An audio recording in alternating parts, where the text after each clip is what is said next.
The cool dampness clings to your skin, a comforting weight after the restless darkness of sleep. You do not stir suddenly. Instead, you rise with the slow, deliberate grace of industry itself. The air in the workshop is thick and heavy, carrying a profound mix of yesterday's spent tannins, a sharp note of brine from the nearby docks, and the lingering sweetness of wet wood. You move quietly across the packed earth floor, your bare feet making barely any sound on the cold tiles near the edge of the storage area. The pre-dawn light that filters through the oiled parchment screens is not bright. It is a pale, bruised gray, struggling against the high, humid air of Ostia. You begin by gathering kindling. You stack dry scraps of scrub wood and smaller pieces of discarded olive branches near the corner where the hearth pit sits dormant. The physical action of arranging these small materials demands a focused attention you have grown accustomed to over years of labor. Your hands move with an ingrained economy, knowing precisely how many sticks are needed to sustain the slow burn. As you gather the wood, you pause often, noticing the grain in each piece, the way the sap has dried and pulled out little amber streaks. It is a silent communion between you and the basic elements of the earth. The initial task is always the fire, the vital heat that promises transformation for the day's work. You begin to coax life back into the embers, nursing them with carefully managed breaths and minimal effort. There is no dramatic flare, merely the steadying hiss as your dry tinder catches the reluctant flame. The smoke rising initially is acrid, stinging slightly in your throat, bearing the smell of burnt charcoal mixed with damp river mud. You slowly feed the fire, adding small, measured bits of dried dung for slow, even heat that will not scorch but will maintain a persistent warmth. This process teaches patience. It is an education in controlled combustion. The hearth soon begins to radiate its low, steady heat into the humid space. The air changes almost immediately. It loses some of its metallic dampness and gains the subtle, earthy scent of wood smoke mixed with coal dust, a smell that speaks not of luxury or effort, but purely of necessary function. You observe how the warmth pushes the cooler air against the walls, making the moisture visible in faint streaks on the stone. This steadying heat is fundamental. It is what will eventually bring life to the water and transform raw material into precious pigment. Your gaze shifts towards the largest storage area, where stacks of earthenware vats await use. They are enormous vessels, baked clay, stained dark from countless prior uses, some bearing reds from hematite, others greenish tints from local greensand pigments. Most remain cool to the touch, absorbing the little heat that radiates into the room. You know instinctively which vat will be best suited for today's needs, considering both its size and its ability to maintain a stable temperature once filled. Next, you must bring in the water. This requires a walk through the narrow alleyways, moving away from the workshop's immediate sanctuary toward the public spigots, or perhaps a communal cistern that marks the edge of your daily working radius. The journey itself slows your pace, forcing an observational detachment. You notice the architecture around you, the wear on the painted stucco, the slight list to a supporting column, the way grime has settled into the grooves carved by centuries of water flow. Everything here is functional, designed for durable passage and repeated use. The soundscape changes as you move through the pre-dawn streets. The rhythmic clatter of wooden wheels over cobblestones approaches from a distance, followed by the muted braying of an animal. These are not sounds of excitement or urgency, but the steady cadence of necessary commerce beginning its daily cycle. You carry your vessel, a large, heavy amphora intended to collect and transport the water, and the weight feels grounding against your shoulder. The cool water sloshing inside is shockingly fresh, a sudden burst of invigorating chill against your skin. You arrive back at the workshop, the heavier container now filled. The sheer volume of water represents potential. It is the blank slate upon which all color will be drawn. You begin to move this precious cargo into the waiting earthenware vat. The effort is measured and steady. As you empty the amphora into the basin, you observe the way the new water interacts with the residual mineral stains on the clay, a momentary bloom of deeper hues, a silent testimony to the chemistry that has transpired within these very walls. After setting the water down, its surface still barely disturbed from your labor, your mind settles on the next necessary element, acid or alkali. Depending on the dye source, whether it is requiring a gentle fixative like vinegar or a stronger lye wash, the preparatory chemistry must begin immediately. You move towards the smaller, dedicated storage niches, pulling out small containers of crystalline substances and pulverized materials. Each substance has its own distinct smell, the sharpness of salt crystals, the faint herbal tang of ash, the mineral bite of alum. The preparation is methodical. Using a shallow ladle and careful measuring cups, you begin to introduce these components into the main vat, never allowing the water to boil yet, merely suspending the powders until they are fully dissolved. You stir slowly, watching the particulate matter disappear beneath the surface film. The goal here is not just dissolution, but a controlled balance, a solution that will be powerful enough to extract color deeply, yet stable enough to manage over many hours of patient heating. The slow mixing forces you into an intense state of sensory awareness. You study the change in the water's clarity after each addition. Does adding this pinch of white salt make the liquid appear slightly translucenter? Does the mixture immediately feel warmer or cooler against your fingertips when tested by a ladle dipped just beneath the surface? These small, almost scientific adjustments are where years of learned craft reside, in the intuition derived from endless repetition and careful measurement. You stand back finally, surveying the partially filled vat. The water rests, mirroring the pale, strengthening light filtering into the shop. It is not yet ready for the intense heat that will come with boiling, nor yet the cold shock of pigment grinding. It is merely a promise, a receptive liquid awaiting its awakening. You take a deep, slow breath, inhaling the unique blend of smells, the damp earth, the sharp salt, the faintest wisps of wood smoke, and the undeniable, subtle metallic tang of dissolved minerals. This mixture, this nascent bath, will sustain the lifeblood of your trade for the next several hours, patiently waiting until the sun climbs higher, and the steady heat can begin its slow work upon the silent promise held within the liquid. You leave the large, dark vat to wipe your hands on a scrap of rough linen. The residue is not unpleasant. It smells faintly of wet earth and crushed minerals. It clings subtly beneath your fingernails, a testament to the work you have done already in the morning. The early fire now casts a buttery, warm glow across the stone floor of the workshop, softening the sharp edges of the stored vats and wooden barrels. You move toward the corner where the mineral components rest, stacked in slightly chipped earthenware pots. These are your primary tools, second only to water and heat, yet they hold complex chemistry within their seemingly inert dust. You lift a small pot containing fine ochre powder, the color of dried blood mixed with sunlight. The weight feels surprisingly light for such density, almost like packed air. You do not rush this action.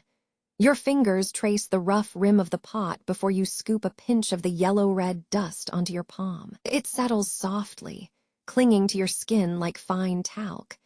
You watch it for a long moment, tilting your hand so that the slanting morning light catches the minute particles.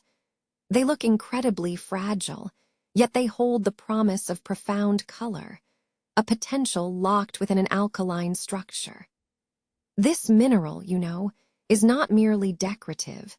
It is a binding agent, a mordant capable of forcing other colors to adhere strongly to the porous fibers of wool or linen. Without this fine dust, the deep hues derived from roots and berries would wash out in the next wash cycle, bleeding into a sad, muddy pallor. The rhythm you adopt now is familiar, almost meditative. You retrieve the heavy, rounded mortar and the smooth pestle used for grinding.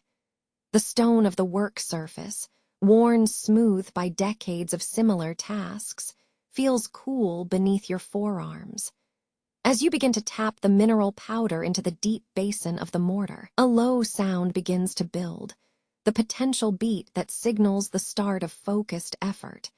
You do not simply dump the contents, you pour them in carefully, assessing how much volume is necessary to achieve the required consistency. Next comes the action itself. The initial passes are gentle, almost delicate, using minimal pressure.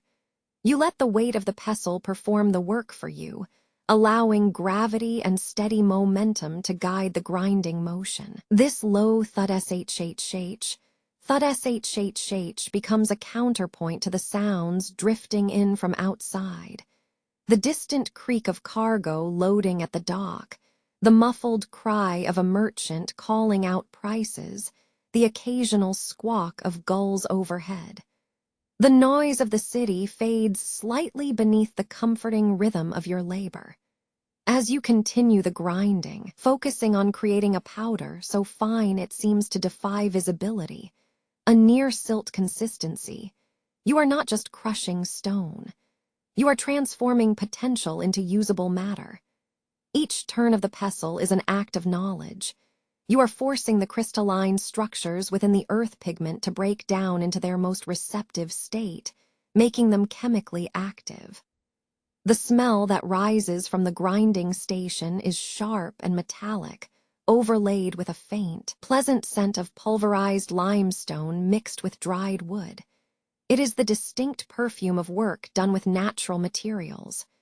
You pause occasionally, not only because you are physically tired, but because your mind slows, settling into the steady pace. You feel the gentle vibration through the stone floor beneath your worn leather boots. Sometimes, when the grinding momentarily ceases, you take a breath and simply look at the colorful dust settled in the mortar. The deep reds of the hematite contrast sharply with the paler yellows of the ochre. They represent different aspects of the earth itself: the warmth of oxidized iron, the coolness of lime. You consider the pigments required for the day's work. Some require a warm base tone to bring out their vibrancy, while others demand a neutral mineral support to prevent discoloration.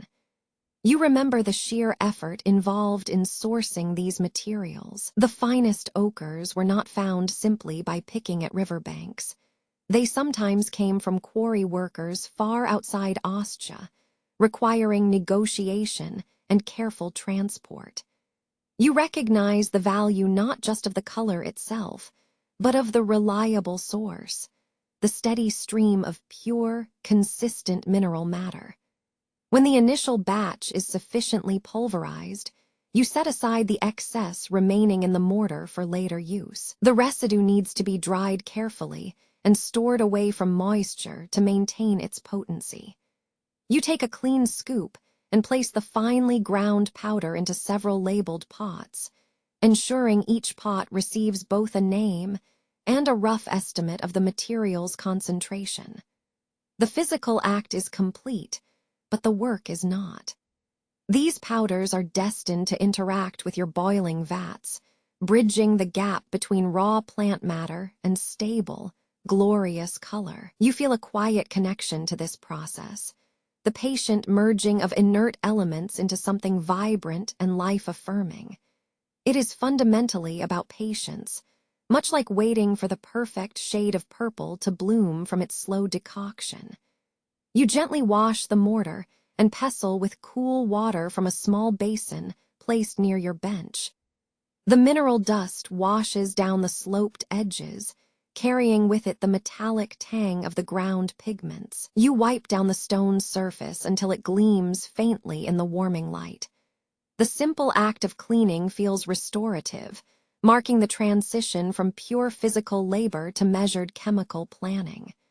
Your hands feel stronger now, not just through use, but through understanding. The grinding process, though physically demanding, has served a deeper purpose for your mind this morning. It has set a quiet, disciplined rhythm for the rest of the day's focus. You move away from the gritty corner and back toward the main area where the larger vats wait patiently, their dark earthenware surfaces reflecting the ambient steam. The minerals are ready.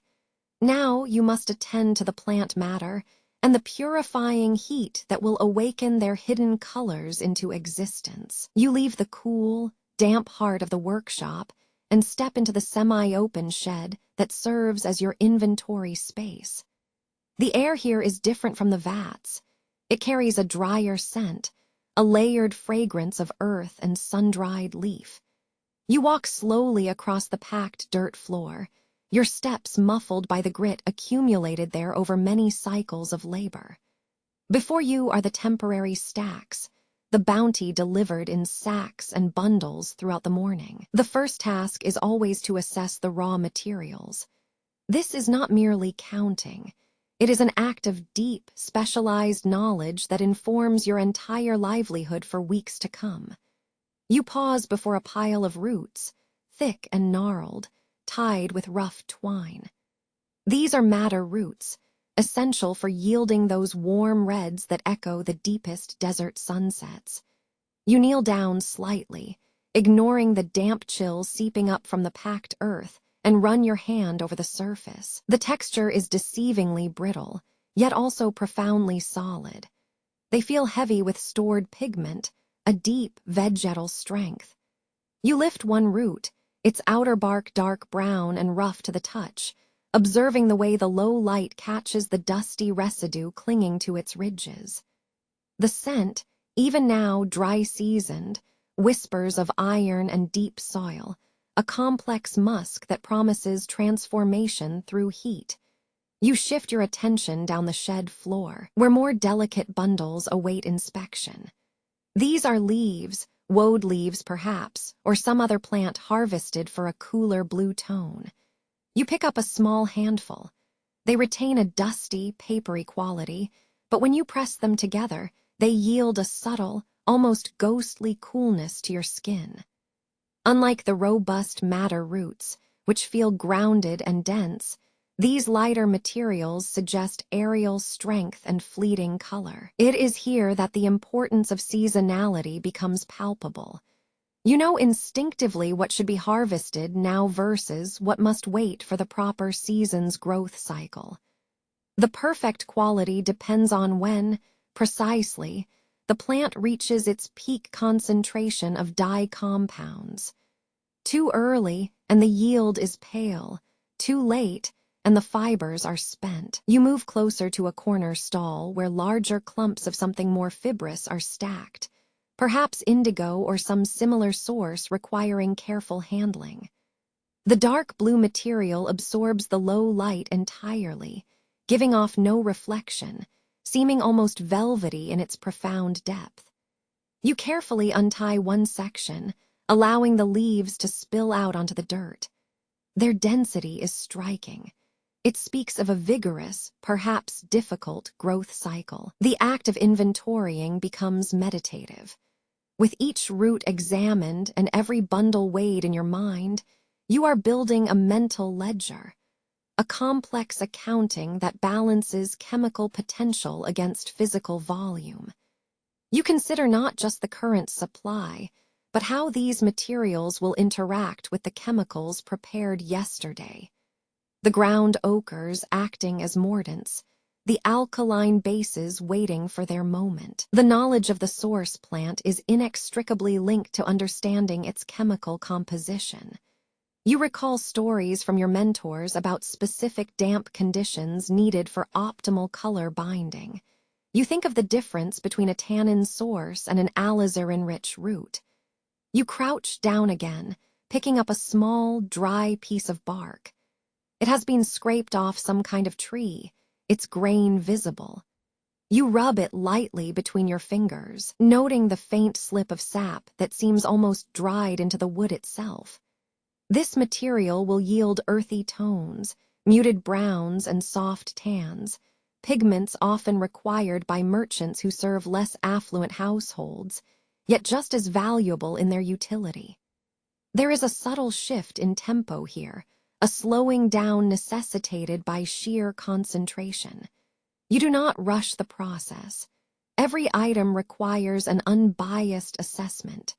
Is the root healthy? Are there signs of rot that would render it useless and waste precious boiling time? Does the leaf bunch have an even distribution of pigment across its surface? These are questions only accumulated experience can answer.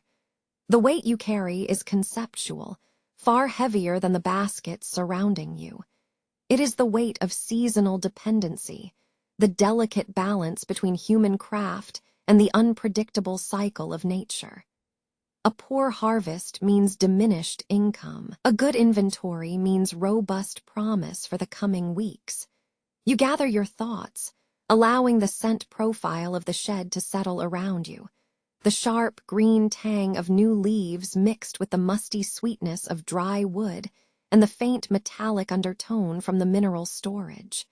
You stack the bundles methodically, ensuring that the driest materials are kept separate from those still holding moisture.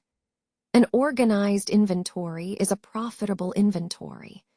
Leaving the shed's edge, you feel the coolness of the air beginning to bite against your exposed skin. The sun has not fully risen, yet its presence promises heat and labor.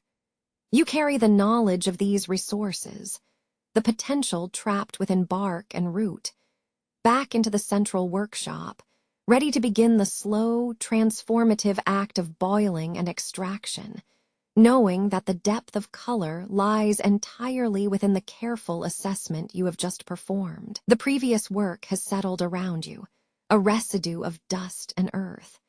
You are still standing near the corner where the ochre dust rests, your hands faintly stained yellow from Chapter 2's meticulous grinding. The low embers in the hearth still glow with a gentle orange pulse, giving off just enough warmth to remind you that the labor day has not fully begun. Today's primary focus shifts away from the solid earth and toward the liquid alchemy of water and heat. You gather your vessels for the initial decoction. You approach the large earthenware vats, heavy, pitted ceramic pieces lined up against the back wall. They have seen countless batches, holding shades from pale green to deep brick red. Selecting one requires a practiced eye. You choose a vat whose surface suggests it has held water at high temperatures before, knowing that temperance in the clay itself is important for a smooth boil and an even heat distribution. You run your fingers over the exterior of the vessel, feeling the faint coolness radiating from its thick walls, a promise of future thermal changes. Next, you must address the element of water. This necessity draws you away, across the cobbled yard toward the communal spigot connected to the public cistern system. The soundscape shifts slightly here, the rhythmic drip of excess water echoing off stone, mingled with the distant clatter of cartwheels and the calls of dock workers who are already starting their day's freight duties. You accept a large, shallow wooden bucket that has been dampened in some residual pool. Carrying it back feels heavy, not just due to its weight, but because of the vast volume of potential energy it holds. The water is cold, carrying the slight mineral tang of the city and the ocean nearby. The process of filling these vats is always a shared, slow act. You are not simply pouring. You are measuring patience. Each stream drawn from the spigot must be handled with deliberation, ensuring that the foundational medium is pure enough to support the complex chemistry awaiting it. As the first vat slowly fills, The ambient sound seemed to quiet just a fraction, focusing your attention on the steady trickle and the slight rocking of the heavy vessel. You pause by the filled bucket, running a knuckle over its damp wooden rim, noticing how the cold water immediately cools your skin, clearing any lingering dust or oils from your fingertips. The first major component is introduced, the accumulated roots and barks selected during the morning's inventory. These materials are destined to become the liquid base, the mother liquor that will carry and intensify the dyes. You begin by arranging them within the vats, positioning the densest clusters of material towards the center bottom, where heat transference is most effective. You observe how the dry plant matter settles slightly into the deep water, the leaves fanning out like tired hands into an unfamiliar liquid cradle. Now, the transition to heat. Kindling the fires beneath these large vats requires careful management. Unlike a simple hearth fire, this burn needs sustained intensity and consistent temperature for many hours. You arrange smaller braziers around the main vats, coaxing the fire back to life with dry wood shavings and kindling remnants. The immediate smell of burning wood quickly gives way to the more complex vegetal scent as the roots begin their preliminary process of softening and releasing tannins into the cool water. You circle the collection of vessels, your movements economical and predictable, a rhythm established by years of repetition. You monitor the initial heat buildup, watching the steam start to rise in thin, lazy tendrils from the surface of the liquid. The rising steam carries with it the scent of damp earth and woody bitterness, the smell of raw potential color. It is a powerful aroma that speaks less of immediate utility and more of latent chemical power. The critical stage begins when the temperature must be raised gradually. You are constantly observing the water's surface, looking for subtle visual cues rather than dramatic changes. A slight shivering on the surface, a change in how light refracts through the depths. These small observations tell you much about density and coming heat. Too fast, and you risk burning out volatile components. Too slow, and the time-sensitive reactions needed for optimal color yield will be lost to the day's passing hours. This period of anticipation is profoundly quiet. You find yourself pausing, simply watching the steam climb, thickening from a delicate mist into more substantial plumes that rise straight toward the eaves of the shed roof.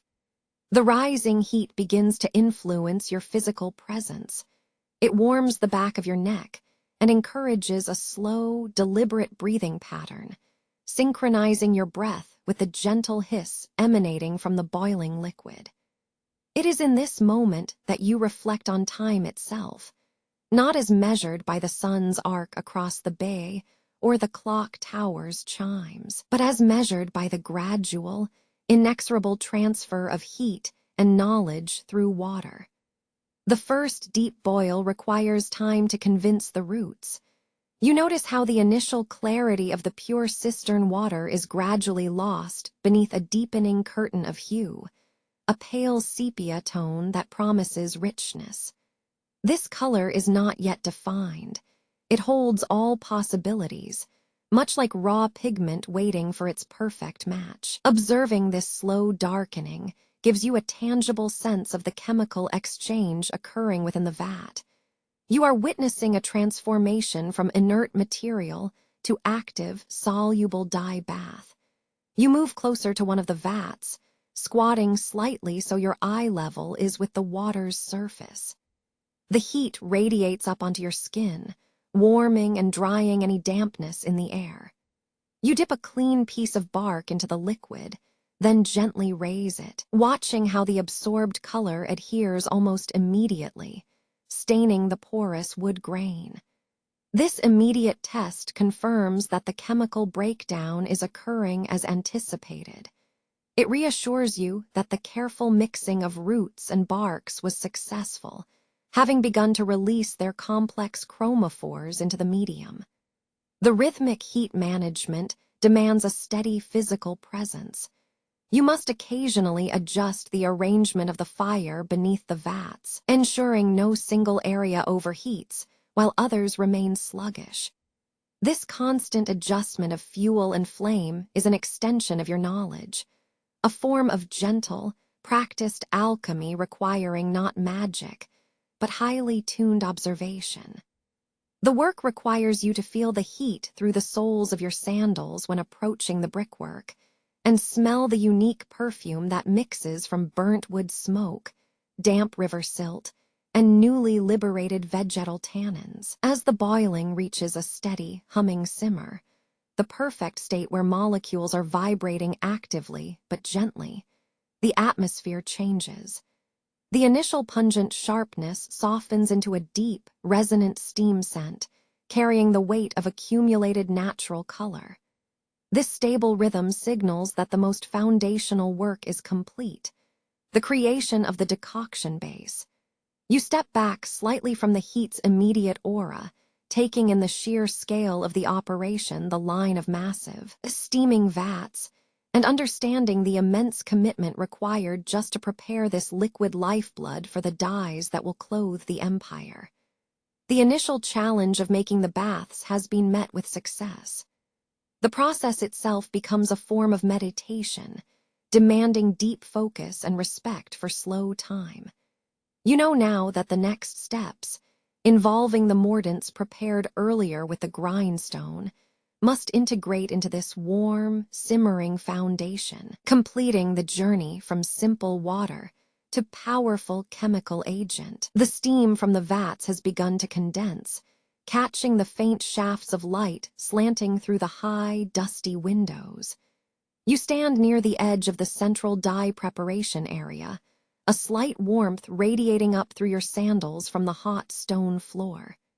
The air is thick today, a mingling scent of wet earth, boiling bark, and the faintest metallic whiff that always accompanies fresh mordants.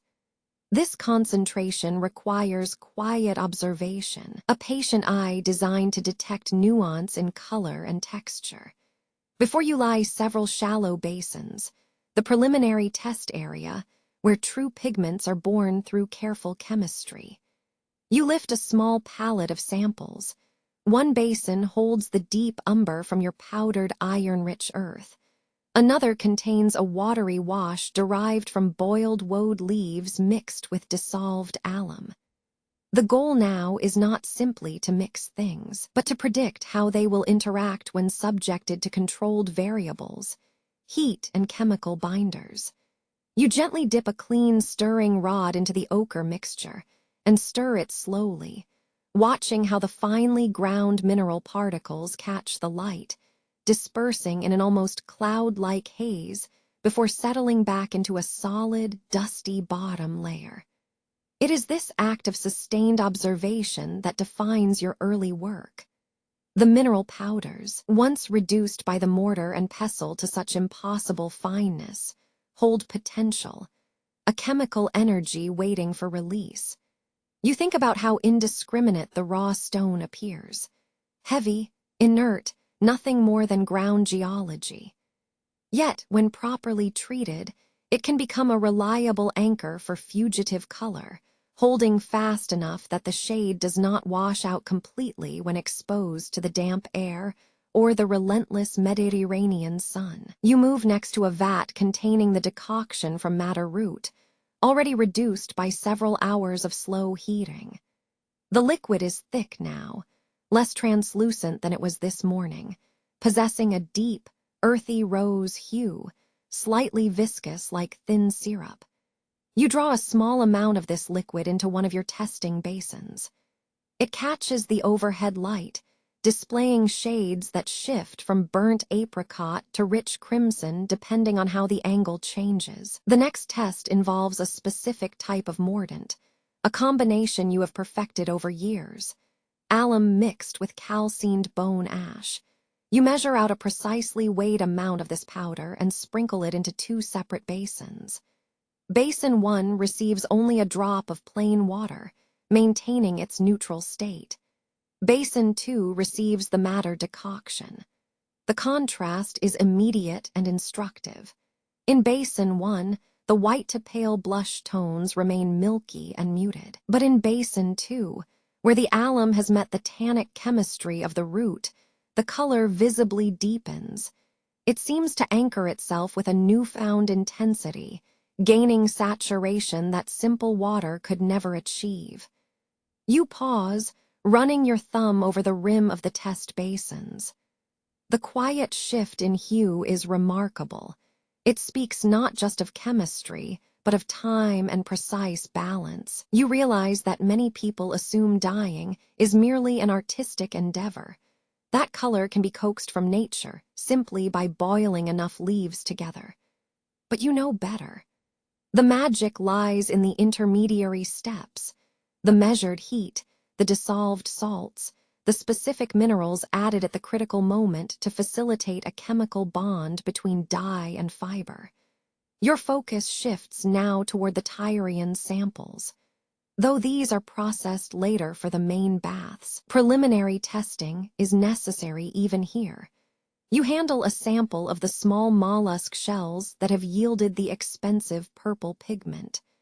The powder derived from them is not simply organic matter. It is an alchemical treasure. It tends to bind with complex sugars and tannins in ways few other natural dyes can mimic, giving that famous permanence. Because this source is so costly, every drop of its interaction must be mathematically accounted for. You examine two small samples side by side. One is a pigment mixed merely with boiling water. The resulting purple is lovely, but appears fragile, almost watery in consistency. The other sample has been pre-treated with a binding agent derived from oak galls and certain acidic resins. When you mix the same deep violet molluscan powder into this second solution, the color does not just look deeper, it looks solid. It possesses a velvety gravity to its stain, suggesting an unbreakable covenant between dye and substance. The meticulous nature of testing requires complete detachment. You are not observing beautiful shades for their beauty alone. You are performing chemical diagnostics. Are these roots adequate? Is the ratio of alum to earth pigment stable enough? Will this combination hold up against the rigors of a full immersion dip, or will it fade into a mere suggestion of color by nightfall? You use a small brush and a shallow scoop for your mixtures, making careful notations on a piece of worn wax tablet near the periphery. Each test result, optimal, matter/alum/temp X, or requires adjustment, wode/mordant Y, is logged with the disciplined care of an accountant recording valuable commodities. This record-keeping is as vital to your trade as the ability to boil a vat, for it represents accumulated knowledge, the years of sensory and scientific data that elevate you beyond simple laborer into master. The repetitive work demands a state of flow.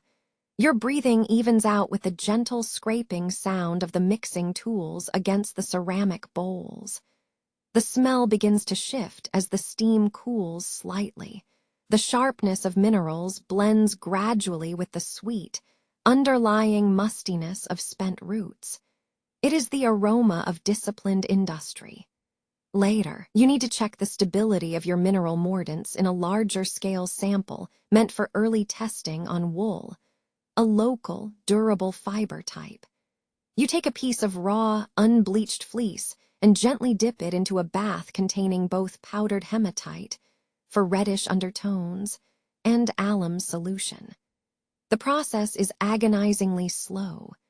You remove the fabric, allowing excess liquid to drip away, then set it on a rack of cedar wood strips near the coolest part of the workshop. For several minutes, you simply watch the weave.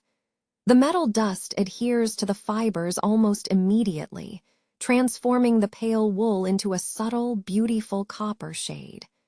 The color is matte, grounded, and enduring. This speaks to the fundamental necessity of the mordant.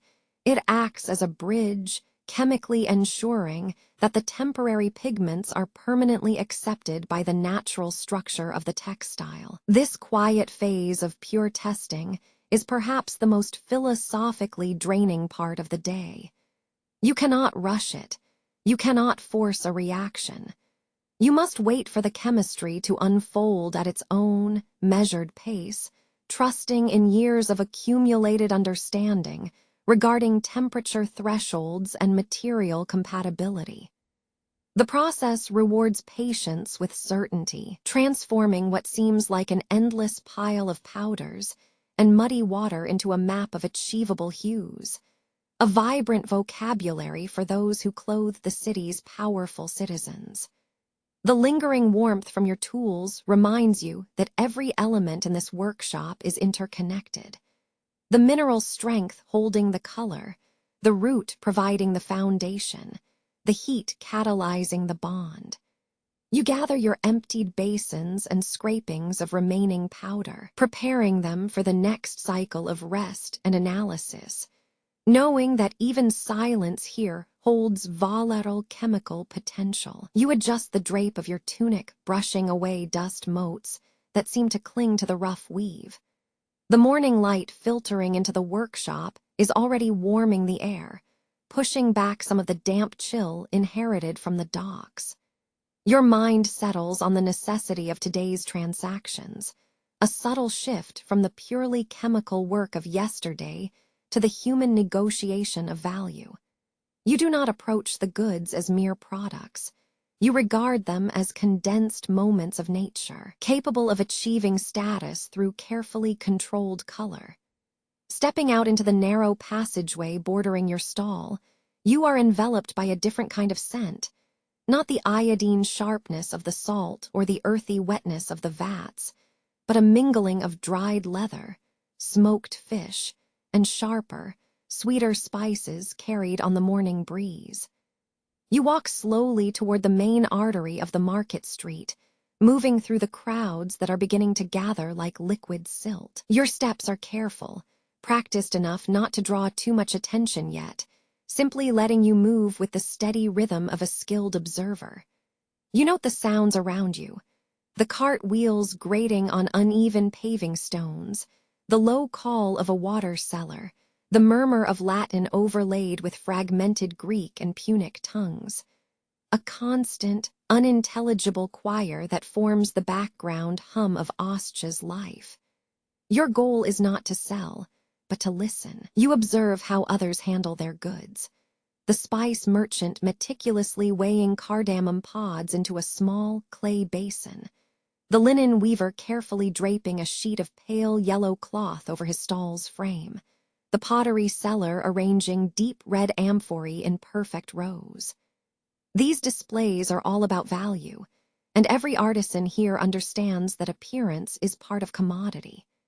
You find yourself near a corner where textiles trade often intersects with imported goods. Several merchants sit low to the ground, their hands gesturing widely as they speak to people draped in robes of varying quality. You watch how those conversations subtly shift based on what colors are mentioned. When purple or deep scarlet is brought up, even tangentially, like naming an emperor's favored attire, a sudden hush seems to fall over the immediate area. The color has a weight here, you realize. It is not just pigment, but political statement. A wealthy man approaches your general direction. He wears robes of fine weave, though you cannot yet tell if they have been dyed by your process. You observe the way the fabric catches the growing light, a luxurious smoothness that speaks of expense and leisure. He seems to be waiting for someone or something, his gaze sweeping over the activity with practiced disinterest. You do not meet his eyes immediately. Instead, you focus on the ground beneath his feet, the polished look of his sandals, the careful placement of his weight as he stands. You feel the subtle shift in your breathing, drawing it deep and even, a habit cultivated through years of concentration that any sudden panic or nerves would disrupt. He stops near an adjacent stall selling costly silks from the East.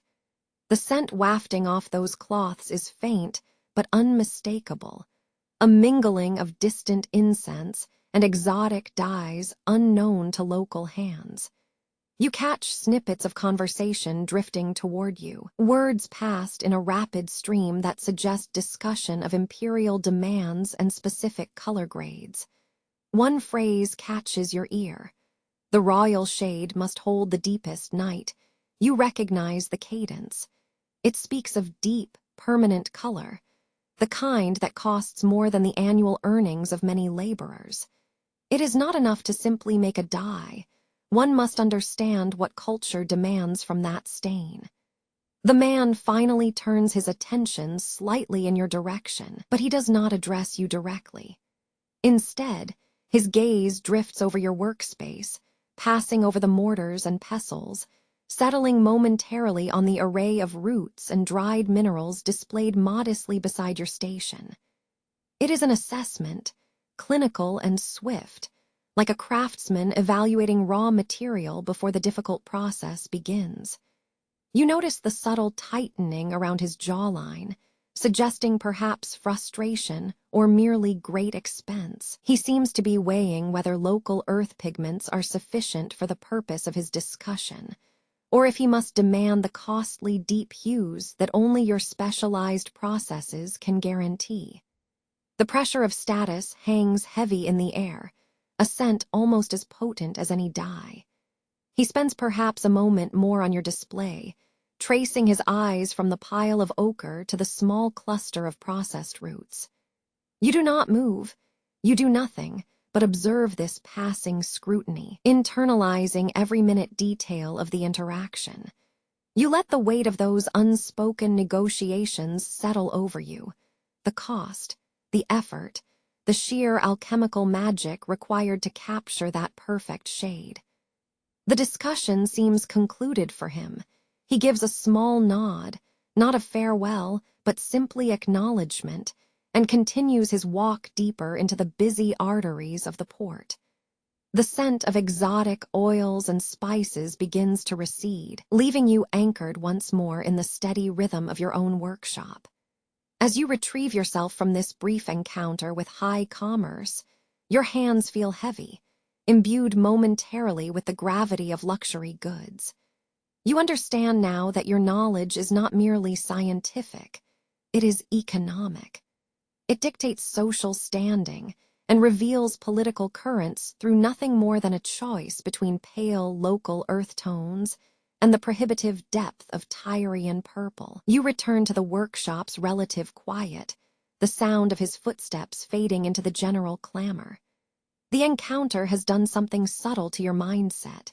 It has reinforced the boundary between pure chemistry and the messy reality of human desire. You clear away any fallen dust near the mineral storage, running a clean cloth over the cool stone surfaces of the mortars.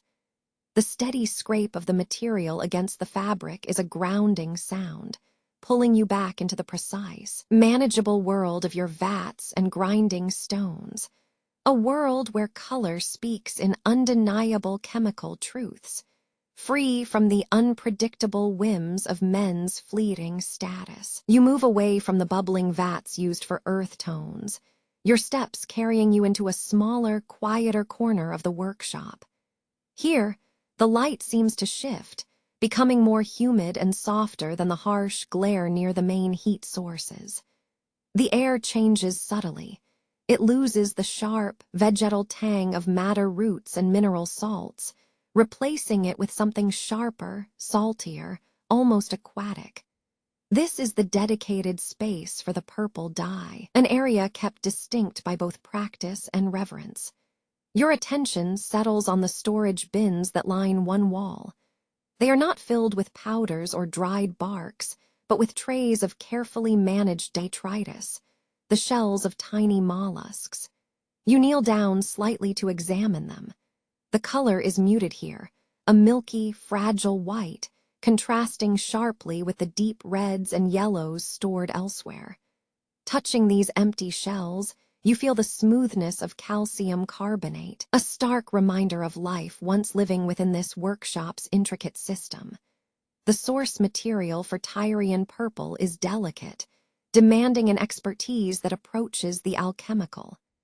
Unlike grinding sturdy roots or robust barks, the preparation of color from murex requires patience measured in decades and skill honed by seasons.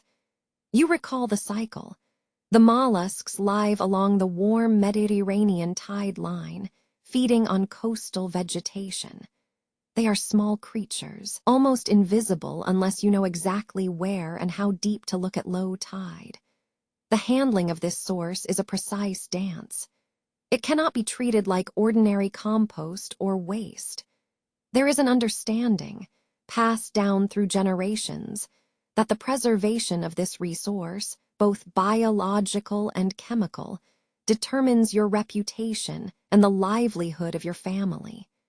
You pick up a discarded fragment of iridescent shell, turning it slowly in your fingers. The whorls spiral inward with mathematical perfection. You observe how the pale bone structure contrasts with the deep purples of its living relative. It is remarkable. This way nature concentrates such intense color into something so structurally small. This concentration elevates the dye from a mere commodity to a symbol. Next, you are moving towards the collection buckets that hold the initial raw material. These are not piles of roots. They are mounds of freshly harvested snails, or sometimes, if resources are depleted, specialized nodules cultivated for the dye process. The task is surprisingly laborious, requiring manual collection along specific tide flats during the optimal hours of day. You remember the difficulty of gathering enough to sustain even a modest run of purple. It is not simply about volume. It is about quality and consistency. A single bad batch, an incorrectly managed mordant mix, or too much agitation in the boiling process can reduce the yield to near nothing. The cost, both material and reputational, is immense. The preparation begins with cleansing, a meticulous act of purification. You use brushes dipped in weak vinegar water, gently sweeping away sand, grit, and any remaining marine organisms from the collected mollusks. Each shell must be clean for the reaction to proceed correctly. The wet, salty tang of the sea air seems to permeate your clothing even before you step into the process itself. The washing is rhythmic. You dip a handful of shells into a basin filled with lukewarm seawater and brush them softly against the sides of the clay container. This repeating motion calms the mind, anchoring you in the present moment of simple labor. You notice how the water, initially cloudy with salt, becomes clearer as it carries away the superficial debris. Following the purification comes the specialized chemical preparation. The shells must be processed in a controlled sequence, introducing specific mineral compounds, often involving lead or alum mixtures, handled with extreme caution and knowledge. These components do not simply add color. They act as necessary bridges, allowing the complex organic pigments bound within the mollusk tissues to bond permanently with the fibers of silk or wool. The mixing is slow, almost devotional. You pour measured amounts of dissolved fixatives into a dedicated vats, designed specifically for this highly prized substance. The slurry begins its life in a state of controlled suspension, gradually accumulating the scent of minerals mixed with raw salt and something faintly organic, like damp earth after a high tide. You sit near the low heat source that maintains the temperature here. It is kept much lower than the vats for common dyes. Sudden violence to the chemical reaction can ruin the delicate purple. Your posture shifts slowly as you monitor the steam, observing its gentle rise. You pay attention not only to the visual change in the liquid, but also to a subtle olfactory shift. The moment when the distinct mineral tang begins to mellow and combine with the deeper, more profound scent of concentrated biological dye. This entire process makes the nature of color tangible. It is revealed that what we call purple is not merely an inherent quality of the shell, but the result of a complex interaction. The mollusk's life cycle pigments, your specific mineral knowledge, and the precise heat management you provide. Color becomes less a pigment and more a carefully engineered chemical reaction. You are guiding nature through these difficult stages. After the initial mixing is complete, the slurry rests in large earthenware vessels, waiting for the prepared fibers, the fine linens or the dense woolen cloaks of the wealthy, to arrive for immersion. The work moves from the preparation of the color itself to the contemplation of its potential upon the fabric. You run a hand over the cool, damp clay of the vats, feeling the weight of expectation they carry. They hold not just water and sediment, but promise, the enduring stain of luxury, capable of reflecting status across the busy docks of Ostia. The stillness settles around this corner workshop area. The rhythmic beating of hearts in your chest seems to align with the gentle bubbling emanating from the deep vats.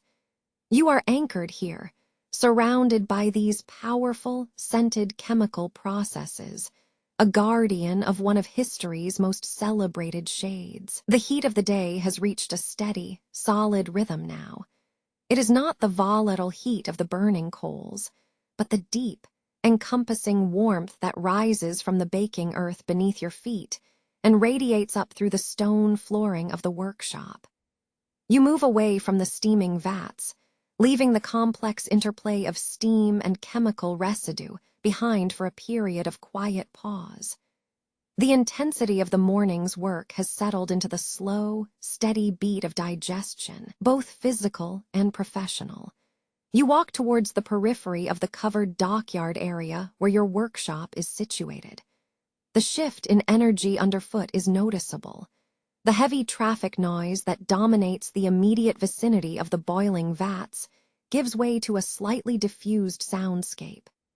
Here, the air smells less intensely of tannin and alum, acquiring instead the mingled scents of salt spray from the sea currents mixing with sweat and drying fish scales. You pause near the corner where the goods are stacked high, sacks of raw fiber and woven cloths awaiting their destined color change.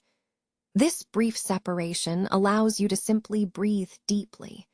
The ritual of the midday meal begins subtly, less a grand event and more a quiet punctuation mark in the rhythm of the day. Your preparation is minimal, finding a clean space on a low wooden bench and gathering provisions, perhaps a sturdy loaf of barley bread that has been slightly hardened by the passing warmth, and an earthenware bowl filled with dark olives, oily skins catching the slanted rays of sun filtering through the roof slats overhead. You sit down, your posture sinking into the familiarity of the routine. The weight of the basket, the careful arranging of the simple meal, these are actions that take up a significant portion of your focus.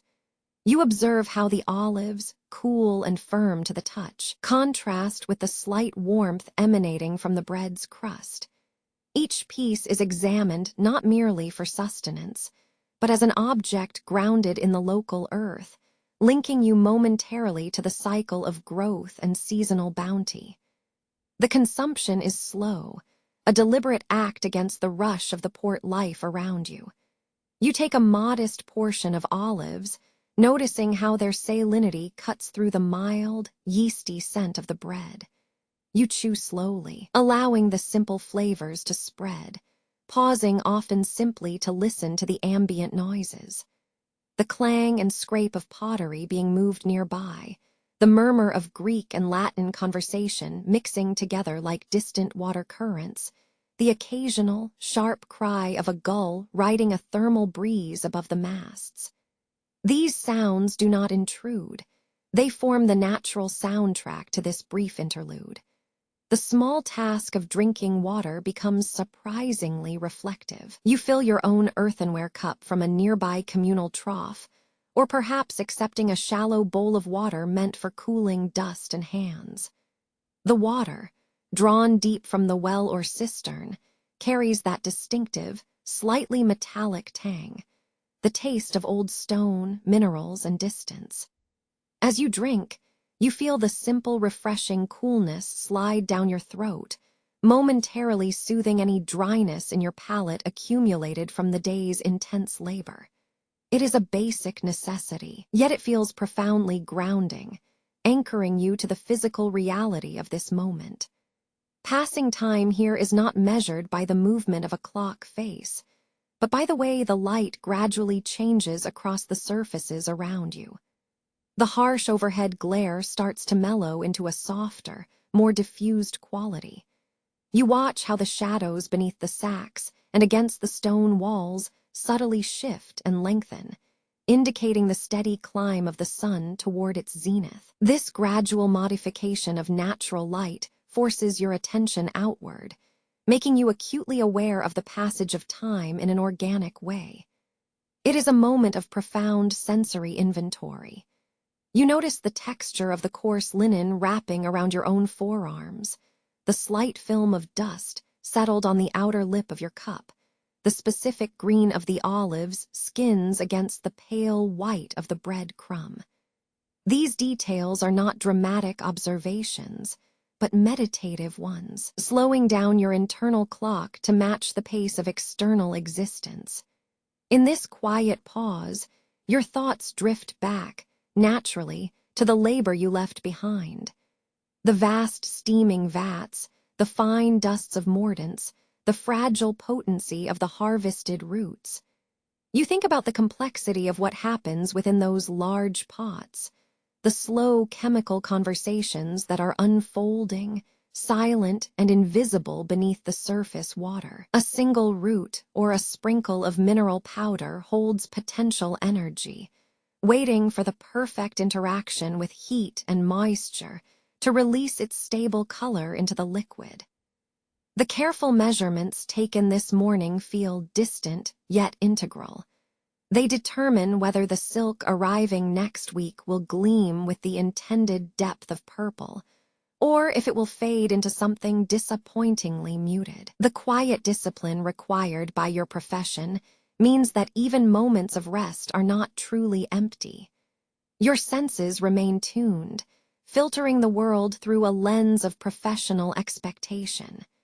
You observe how the dock workers move, their gait, the strain in their shoulders, the way they handle ropes and cargo. These ordinary human movements speak of a constant rhythm of commerce, a flow that requires predictable resilience. This observed cycle of life provides a useful counterpoint to the alchemical patience demanded by your craft. The residual warmth from the steam baths still clings subtly to your clothing, mixing with the oceanic brine. It is a complex scent profile: earth, sea, and burnt vegetable matter. As you finally rise from your bench, the movement feels less like an effort and more like a gentle transition. The simple act of standing up requires a brief re-anchoring in gravity, a reconnection to the material world after the floating quality of digestion. You gather the empty remains of your meal and place them carefully into a receptacle for disposal. This minor task completes the cycle of consumption and cleanup. Feeling marginally recharged by the bland sustenance and the cool water, you walk back towards the heart of the workshop.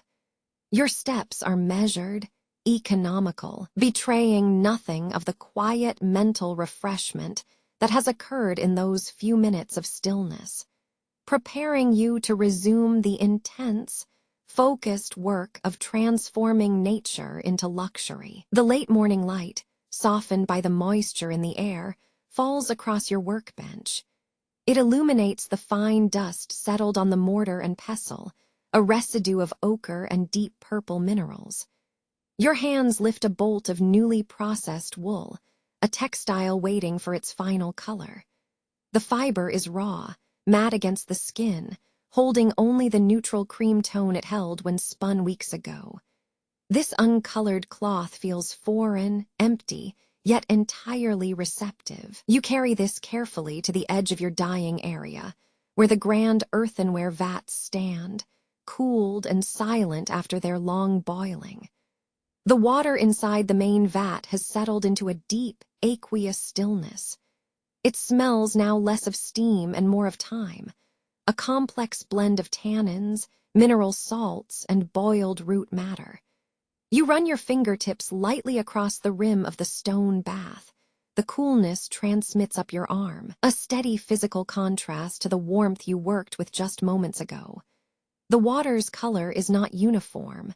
Closer inspection reveals subtle undertones, flashes of green near the edges where the madder roots were heaviest, and a faint, bruised violet deeper in the center. Your focus narrows entirely onto the cloth. You hold it up to the light, observing how the daylight interacts with its nap. It absorbs nothing, reflecting only emptiness. This is the moment when all your careful chemistry, the grinding, the boiling, the measured addition of every substance, must prove its worth in a single act of immersion. The dipping process requires an absolute quietude that seems impossible amidst the distant, rhythmic shouts from the docks and the clatter of wooden cart wheels moving down the cobblestones. You lower the bolt into the vat slowly, deliberately, letting it sink until the fibers are completely submerged. You do not plunge it. You guide it through the liquid with a patient, steady hand. The sound it makes is a soft, muffled shhh, a sound of transformation beginning. As the water embraces the wool, you notice an almost immediate shift in density around the cloth. It seems to cling slightly differently, as if the fibers are adjusting to a new chemical environment. Now comes the art of timing. You cannot keep it submerged for too long, or the dye will bleed out and spoil. But pull it too soon, and the hue will be faint, lackluster. You must feel the perfect point of saturation, the zenith of color intake. You begin to lift one corner of the cloth, lifting it slowly against the resistance of the liquid. As the trapped water streams off, clinging momentarily to the fibers, you check its tone. Is it holding steady? Does the nascent shade meet your expectation? The first dip always serves as a critical test. The dye takes hold quickly, deepening from that pale cream to a visible, rich beige. You pause, letting your eyes adjust to the color change. It is not merely stained. There seems to be an anchoring happening at the molecular level of the wool itself. This realization that you are performing a slow, chemical marriage between nature's bounty and man's need for enduring beauty is often understated in its profound weight. You proceed by systematically lifting sections of the cloth, examining them sequentially. The weaver, or rather the careful hand guiding this piece, must be constantly vigilant. You move through different areas, making micro-adjustments to your lift angle and pace. You are gauging how evenly the dye has penetrated every strand, from the thickest warp threads to the most delicate weft intersections. As you reach a point where the desired intensity is achieved, you slowly raise the entire bolt out of the water. It emerges heavy, glistening with excess liquid that drips off in mesmerizing sheets. The color held within the fibers is saturated and beautiful, a stable warmth derived from madder roots mixed perhaps with the careful grounding minerals. This specific shade will be ideal for a merchant's fine linen, something robust enough to survive travel, yet delicate enough to suggest quiet wealth. The process continues across several sections of fabric. You dip a new piece into the bath, watching the initial absorption. Sometimes, you intentionally adjust your approach. If a section seems duller than others, perhaps due to uneven fiber density, you will lower that specific area back into the liquid for an extra breath, drawing out the remaining potential hue.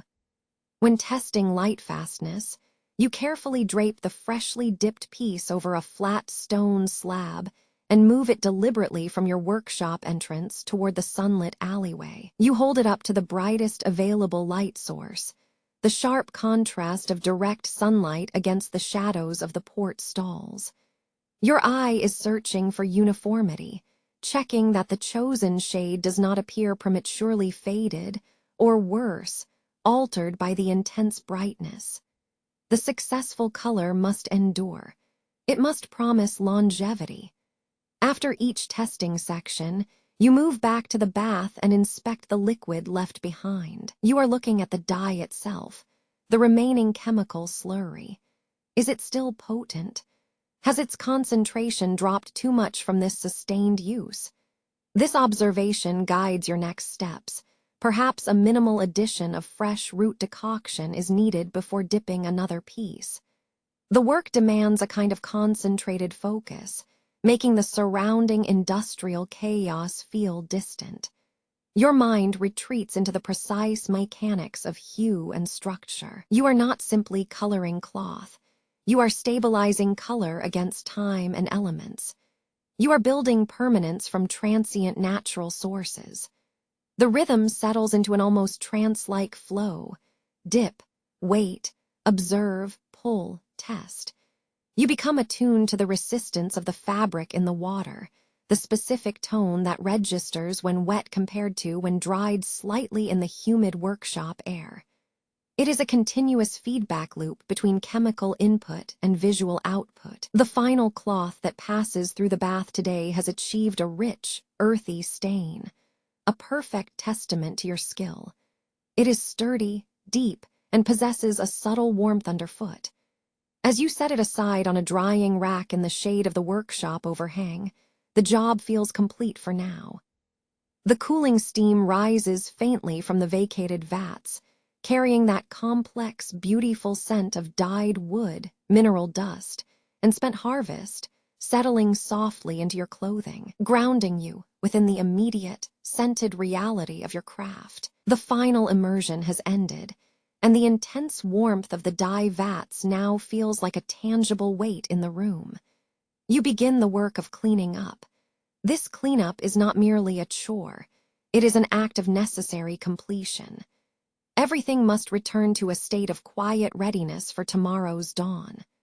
First, you approach the largest earthenware vat.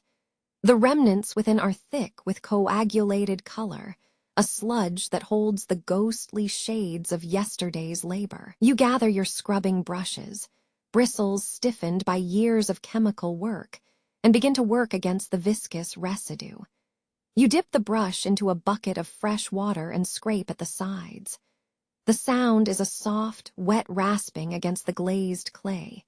Each scrape lifts streaks of deep madder red mixed with the bluish-green undertone of woad. These spent materials look almost like geological strata, layering moments of color that time has hardened into earth tones. You pay close attention to how the water drains off your hands and brushes, the subtle stain they momentarily carry. This residue speaks silently of every root boiled down, every mineral washed clean.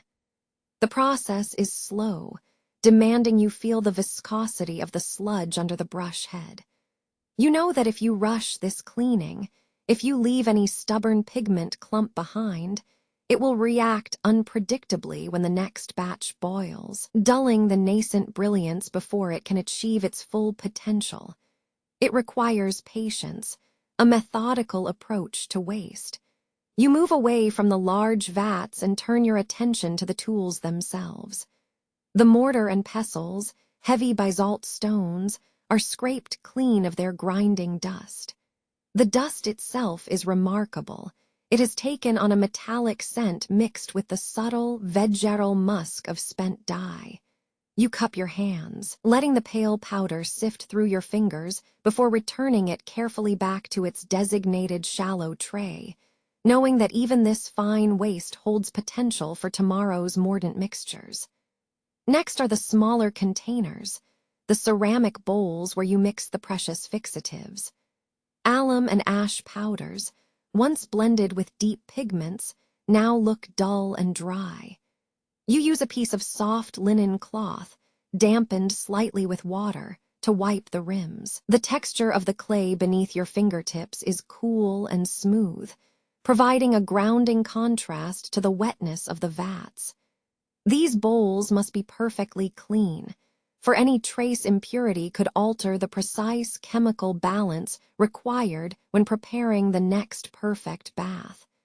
Your attention shifts to the dried plant matter. You stack the empty baskets where the root cuttings and spent leaves had resided. The shed corner is lined with these emptied containers, madder roots that have surrendered their color, woad stems stripped of their valuable indigo-holding tissue. You inspect them not as waste, but as evidence. They are monuments to extraction. You gently brush off clinging dirt from a bundle of dried bark, noting how the porous surface has absorbed years of humidity and stain.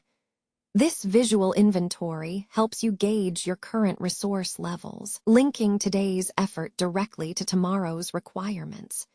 You begin gathering the spent water into designated channels, allowing it to filter through coarse sand laid near the corner storage. The draining liquid carries a faint, reddish tinge even when clear, a perpetual reminder of stained life. You notice how the scent profile changes during the cleanup. It moves from the overpowering steam and vinegar tang of boiling liquor to something calmer, cooler, dominated by damp clay, mineral dust, and wet earth. This period of rigorous tidiness feels almost meditative. Your body movements are economical, practiced over years.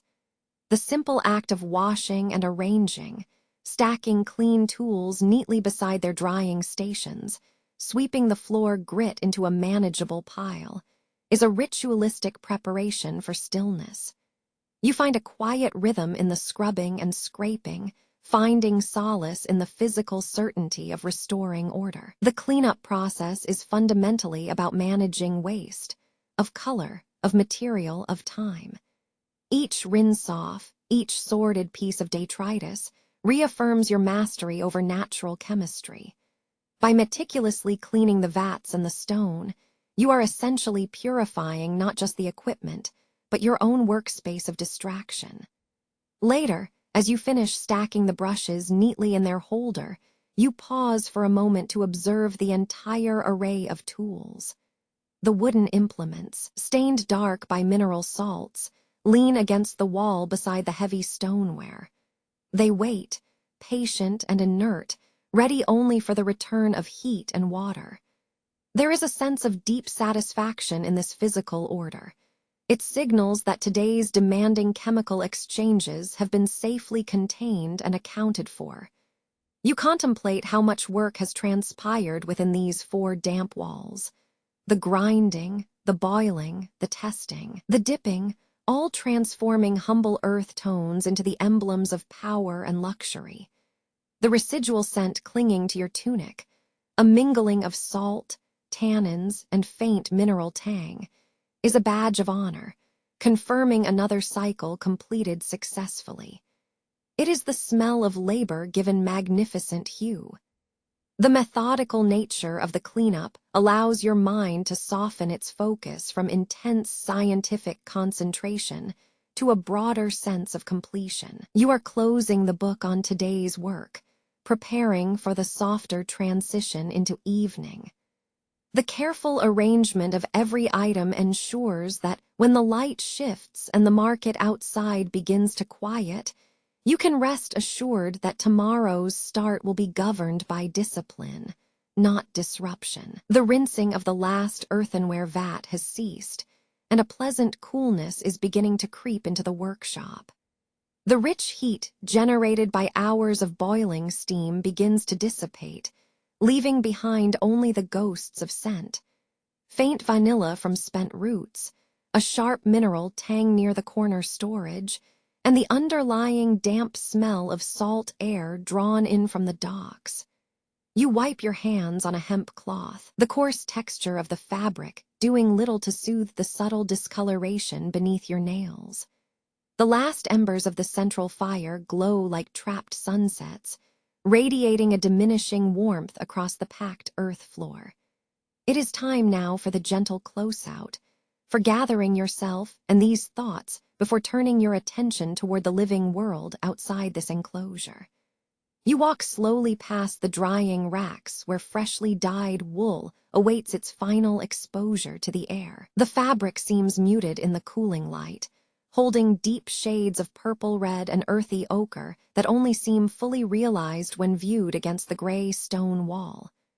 You pause near a stack of empty pigment containers, running your fingers over the chipped clay rim.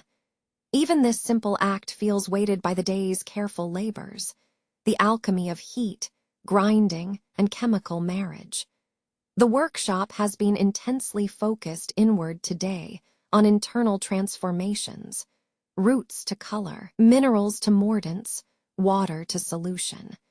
Now, the necessary shift is outward, toward the rhythms dictated by your neighbors and the wider community.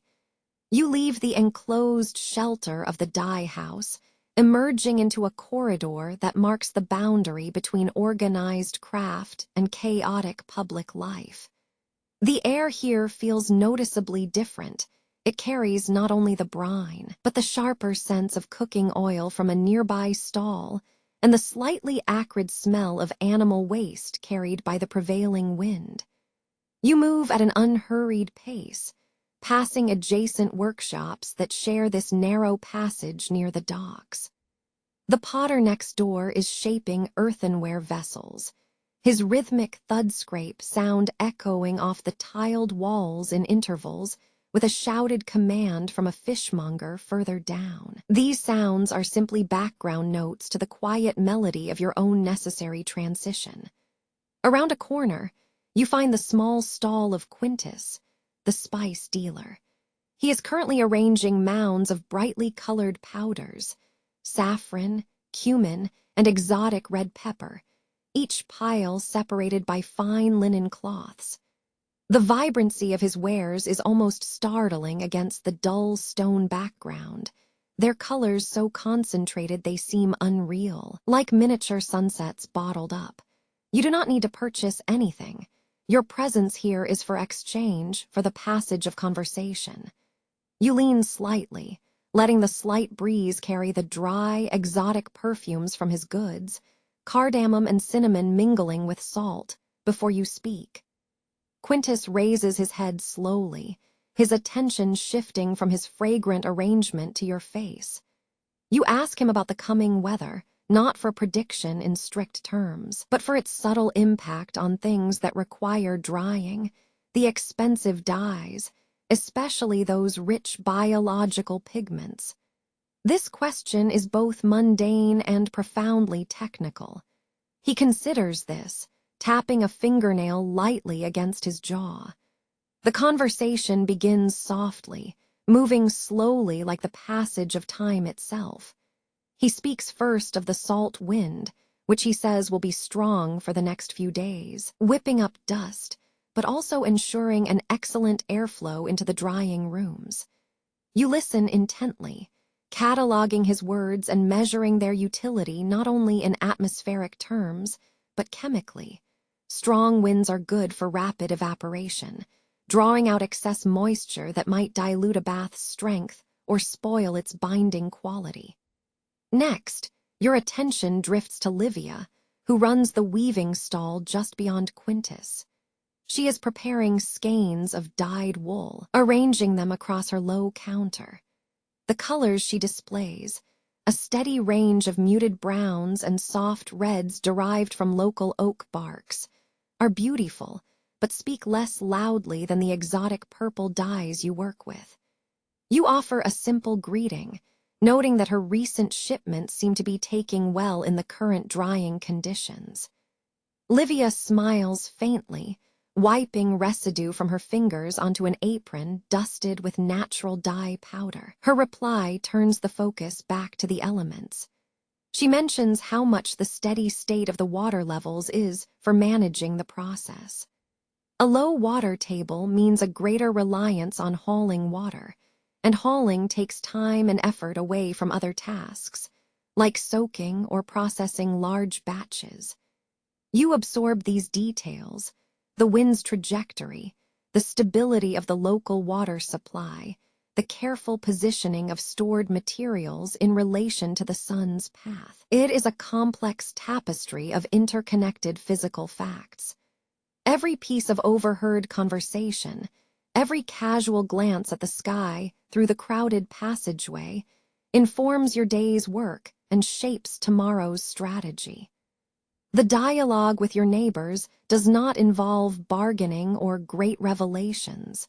It is simply an exchange of practical knowledge, seasoned with the gentle hum of community routine. It grounds the volatile chemistry contained within your workshop, the bubbling vats and grinding stones, in the steady reality of Ostia.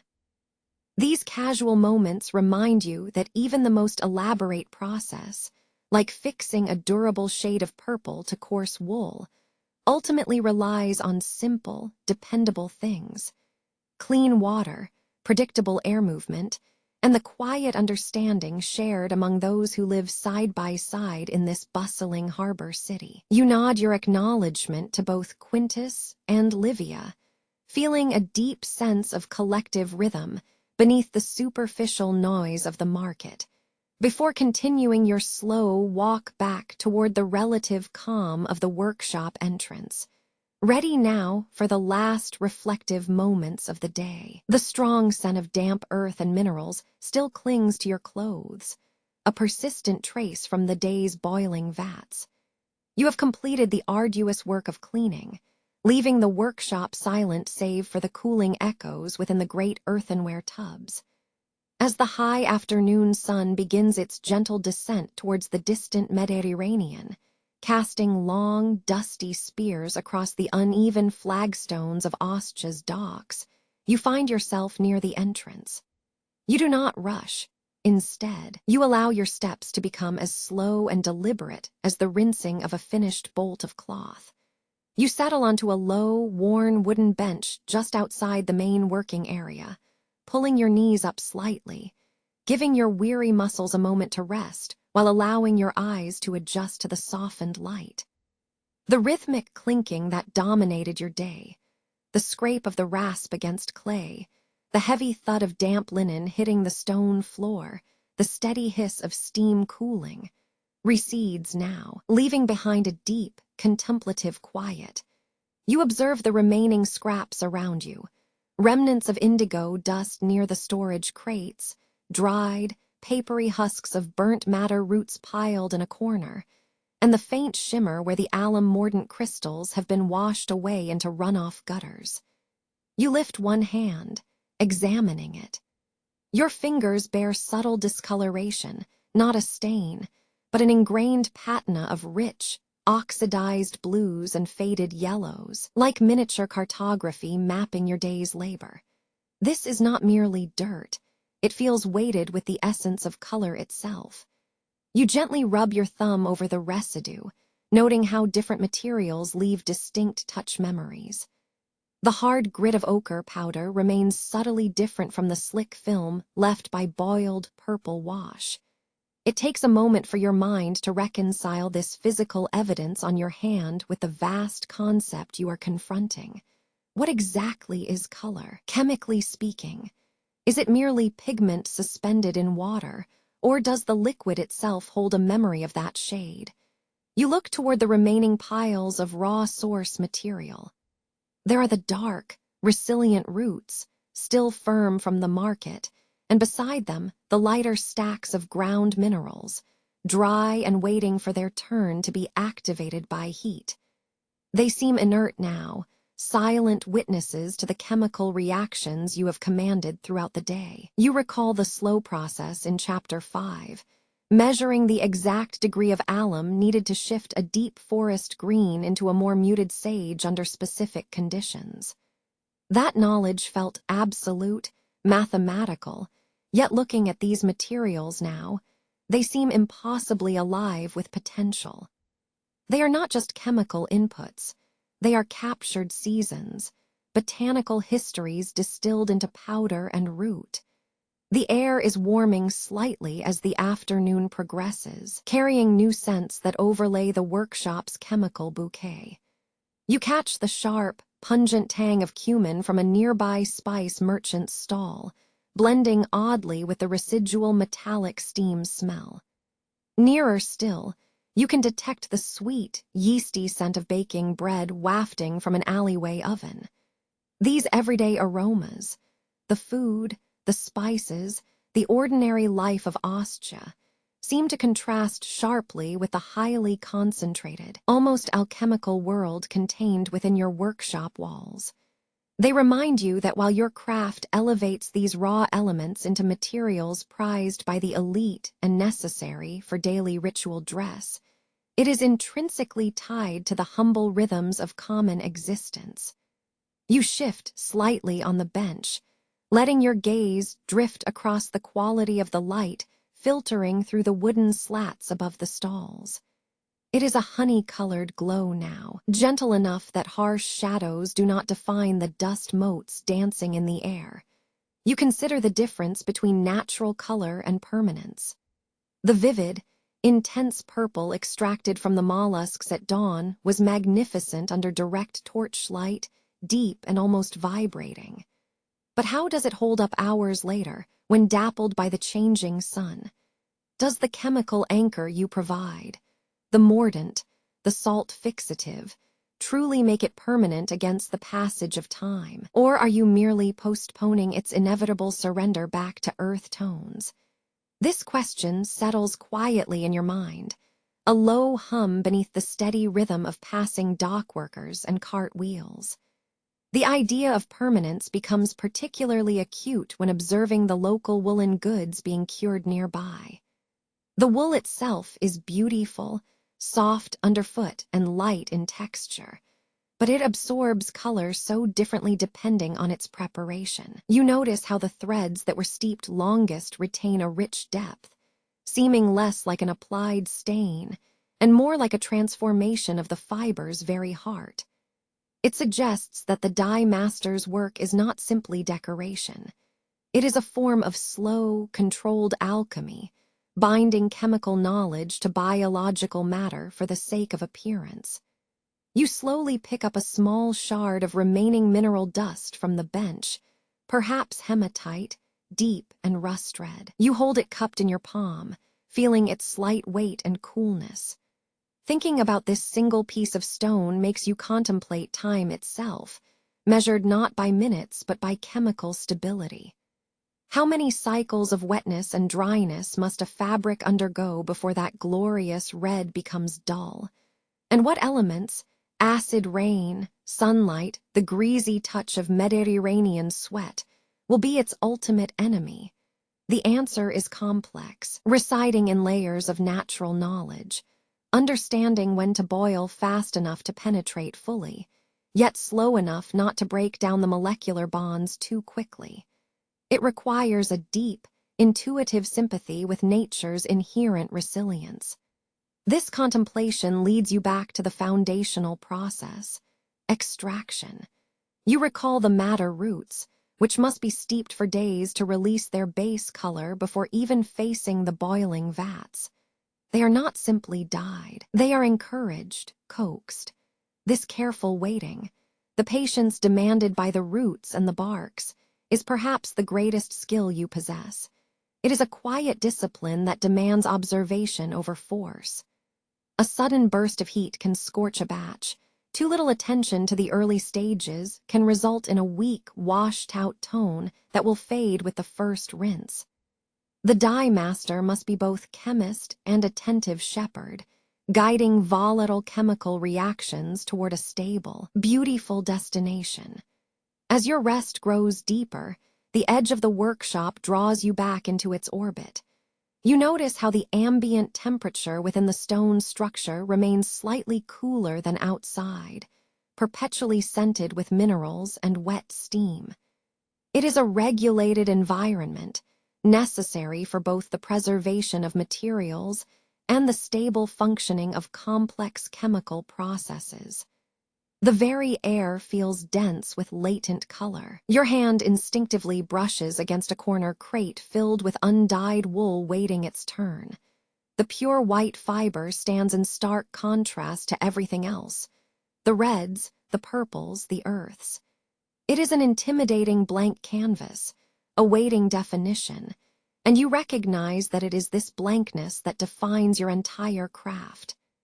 The beauty of color exists only because the pigment has been carefully given a home, a bond, through heat, mordant, and precise timing. The quiet reflection deepens, becoming less about the chemicals and more about the human effort required to manage them all.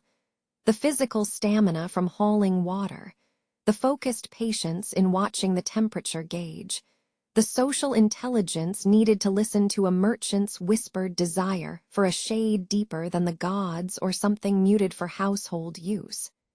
Color becomes a language. It speaks of wealth and class when it is rich Tyrian purple. It whispers of durability and simple living when it is faded local earth pigment. And it narrates the season itself, shifting from the vibrant green of spring woad to the deep reds of autumn madder. You slowly rise from the bench, feeling a profound weariness mixed with satisfaction. The day's chemical equation has been balanced, temporarily. You are merely an intermediary between nature's bounty and human vanity or necessity. As you gather your thoughts, you realize that the greatest gift of color is not its brilliance, but its stability, the ability to remain beautiful through time.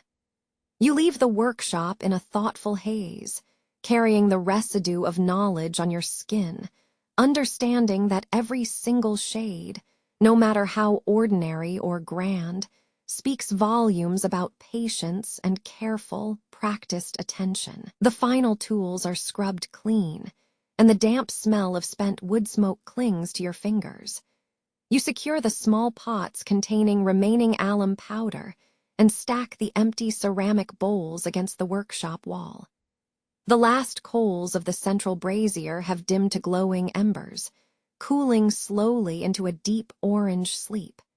As you finish these final tasks, the intense warmth of the dyes gives way to a cooler air, pressing gently against your skin. The routine weight of the day's accumulated scents, the metallic tang of ochre, the sweet-sour musk of the freshly crushed woad leaves, the sharp brine from the mollusk vats, seems to settle around you. You carry this ephemeral perfume with you as you gather your simple cloak and secure the wooden latch on the shop door.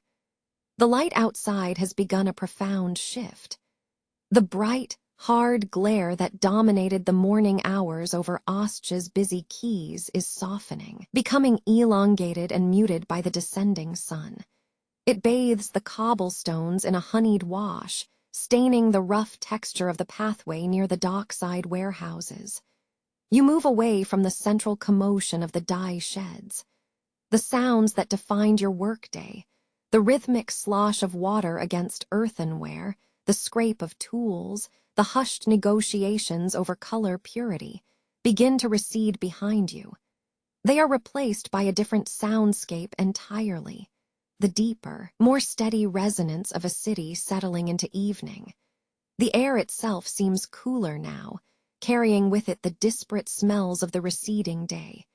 You can smell the cooked bread wafting from a nearby bakery, mingling faintly with the distant scent of salt water and fermenting fish waste from the docks further down. These competing aromas are a map of Roman life, complex and unavoidable. You begin to walk along the worn, uneven paths that follow the curve of the port. Each footfall makes a soft, damp percussion against the packed earth and ancient stones beneath your sandals.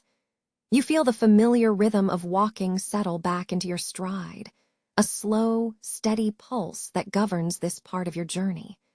The transition from the workshop to the street is marked by a subtle change in energy. Where the day required focused chemical energy, the evening invites a more contemplative movement. Your shoulders relax slightly as you walk, the tension held during hours of meticulous boiling and grinding, begins to release its slow grip. You notice how the fading light alters your perception of color in the street itself. The bold, saturated hues of the textiles displayed by merchants are muted under this deep dusk glow. A vibrant saffron cloth that seemed almost blinding at midday now appears softened, adopting a shade closer to faded apricot. This subtle alteration reinforces the fleeting nature of visual beauty. Your hands, though empty of active supplies, retain evidence of your labor. Under the edge of your thumb or along the crease of your forearm, you might catch a faint ghosting, a stain that is not quite purple nor green, but a complex mixture of earthy reds and blue residue. It is the patina of work, a physical record of skill and chemistry. You continue walking, letting your gaze drift past the stacked crates of amphorae awaiting transport. Some are painted with faded geometric designs, their terracotta surfaces stained by brine and time. The sheer volume of goods passing through this port makes you feel small, yet intricately connected to the flow of commerce that sustains your existence. A few children dart ahead of you, chasing a stray dog, their laughter echoing briefly before being absorbed by the general hum of the city winding down. You observe the interplay of shadows now growing dramatically long across the flagstones, stretching and distorting any objects they fall upon. A stack of barrels becomes a crooked monument. An outstretched hand appears disproportionately large. The sounds around you are softer, more murmuring than shouting. The loud, urgent cries of the dockworkers at noon have dwindled to low conversation carried on the breeze. You hear the soft clinking of pottery being stacked and moved, interspersed with the occasional rhythmic calls of a street vendor calling out his wares as he moves through small groups of passing citizens. You slow your pace near a fountain basin that still trickles faintly with water from an unseen source. The cooling moisture rises, mixing with the aromas of the nearby spice stalls, cinnamon, cumin, and sharp peppercorns. These smells are foreign to the chemical containment of the workshop. They speak of distant lands and global exchange. As you stand here, watching the last vestiges of daylight drain from the eastern sky, a quiet reflection surfaces. All the complex chemistry, the precise timing of cooling, the exact ratio of alum, the careful management of heat in the vats, ultimately serves to capture and stabilize these fleeting moments of color against time itself. Your life is dedicated to conquering impermanence. The pathway ahead beckons you toward the quieter residential quarters, away from the commercial tide. The crowds begin to thin out markedly now. Faces passing by are softer, heads tilted slightly against the cooling air, moving with a slower, more private gait than they did at the height of the market day. You adjust your cloak, feeling the familiar weight of exhaustion mixed with the quiet satisfaction of productivity. The careful rhythm of the day has been maintained, from the primal heat of the brazier to the sophisticated chemistry of the vat, and now into the steady, grounding beat of your own footsteps. The final stretch brings you nearer to the narrow streets that wind between buildings, where fewer grand facades exist and more lived-in domestic life takes root.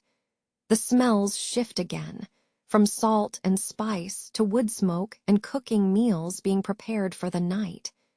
Each step is a quiet punctuation mark on the day's narrative. You no longer observe the process of color transformation. You merely live within the natural, unadorned palette of the deepening dusk. The journey home is not about destination alone, but about allowing the rhythms of your own body and the steady cadence of the passing city to wash away the intense focus required during hours spent studying the delicate dance between heat, water, and pigment. You walk onward, carried by the comfortable hush of Ostia's evening. The high tide of the day's work has ebbed away, leaving only a deep, quiet dampness in the workshop. You wipe down your hands on a piece of rough linen, watching the residue wash into streaks of ochre and madder stain against the coarse cloth. The heavy smell of the vats, a mix of hot steam, spent tannins, and faintly metallic alum, begins to dissipate, replaced by the cooler, more neutral aroma of damp earth and cooling masonry. Your mind begins its quiet cataloging process, sorting not just materials but memories of the hours past. You move toward the corner where the day's ingredients await their final disposition. You begin with the spent roots and barks collected from the market stalls earlier. They are stacked neatly by kind, the brittle, reddish curls of madder, the darker, thicker fragments of woad bark, the pale lengths of oak root. Each stack is distinct, speaking a different story of its harvest. Running your fingers over the dry wood, you feel the change in texture. Some materials were wet yesterday, giving off a peaty dampness, while others have dried under the sun's strong heat, feeling light and almost brittle now. The task here is meticulous sorting. You pick through the piles, gently separating viable material from waste. A piece of root might be cracked or moldy on one end, but still perfectly intact and rich in dye potential elsewhere. You press your nose close to a bundle of madder stems, inhaling deeply. You discern the subtle shift from fresh earth sent to that deep, almost medicinal perfume of fully dried plant life. It is this quiet knowledge, knowing which piece retains its strength when boiled down for weeks, that separates mere collection from genuine expertise. You carefully arrange the viable portions into woven baskets reserved solely for storage.